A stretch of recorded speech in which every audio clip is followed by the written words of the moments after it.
ഇന്നൊരു evening skin care routine ആയാലോ? ഇന്നത്തെ ഈവനിങ് റുട്ടീനാണ് കേട്ടോ ഞാൻ പറയുന്നത്. എന്ന് വെച്ച് എല്ലാ ഈവനിങ്ങും എൻ്റെ ഇതുപോലെ ആവണമെന്നില്ല കേട്ടോ. അപ്പം എനിക്കാണെന്നുണ്ടെങ്കിൽ വൺസ് ഇൻ എ വീക്കെങ്കിലും എണ്ണ തേച്ചു കുളി മസ്റ്റാണ്.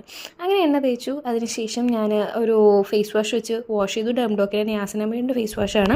അതിനുശേഷം ഞാൻ നല്ലപോലെ സ്റ്റീം എടുക്കും. സ്റ്റീം എടുത്ത് കഴിഞ്ഞാൽ ഞാൻ നമ്മുടെ സ്റ്റുഡിയോന്ന് മേടിച്ചിട്ടുള്ള ഒരു ഷീറ്റ് മാസ്ക്കാണ് ഞാൻ എന്നിട്ട് എന്നെ തന്നെ പേടിപ്പിച്ചുകൊണ്ടിരിക്കുകയാണ്.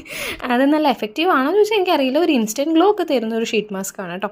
അതിനുശേഷം ഞാൻ ലാപ്പൊക്കെ എടുത്ത് വെച്ചിട്ട് കുറച്ച് പണി ഉണ്ടായിരുന്നു. പണി മീൻസ് വേറെ ഒന്നുമല്ല, കുറച്ച് ദിവസം മുമ്പ് എടുത്തിട്ടുള്ള ഫോട്ടോസൊക്കെ ലാപ്പിലുണ്ടായിരുന്നു. അപ്പോൾ അതൊക്കെ ഫോണിലേക്ക് എടുക്കാൻ വേണ്ടിയിട്ട് സെലക്ട് ചെയ്തുകൊണ്ടിരിക്കുകയാണ്. അതിനുശേഷം കുളിയൊക്കെ കഴിഞ്ഞ് വന്ന് ജോവീസിൻ്റെ ഒരു ടോണറാണ്, കുക്കുംബർ ടോണറാണ് യൂസ് ചെയ്യാറ്. അത് യൂസ് ചെയ്യും. അത് മോർണിംഗും നൈറ്റും ഞാൻ യൂസ് ചെയ്യാറുണ്ട് കേട്ടോ. അതിനുശേഷം ഇപ്പോൾ യൂസ് ചെയ്യുന്ന ഒരു നൈറ്റ് ക്രീമാണ്. ഇത് കുറച്ച് എക്സ്പെൻസീവാണ്, അതുകൊണ്ട് തന്നെ ഇതിന് തീരുന്ന വരെ ഉപയോഗിക്കുള്ളൂ കേട്ടോ. അതെനിക്ക് ഡോക്ടർ സജസ്റ്റ് ചെയ്തിട്ടുണ്ടായിരുന്നതാണ്. അപ്പോൾ ഇത്രയുള്ള റൂട്ടീൻ. അപ്പോൾ ബൈ ബൈ.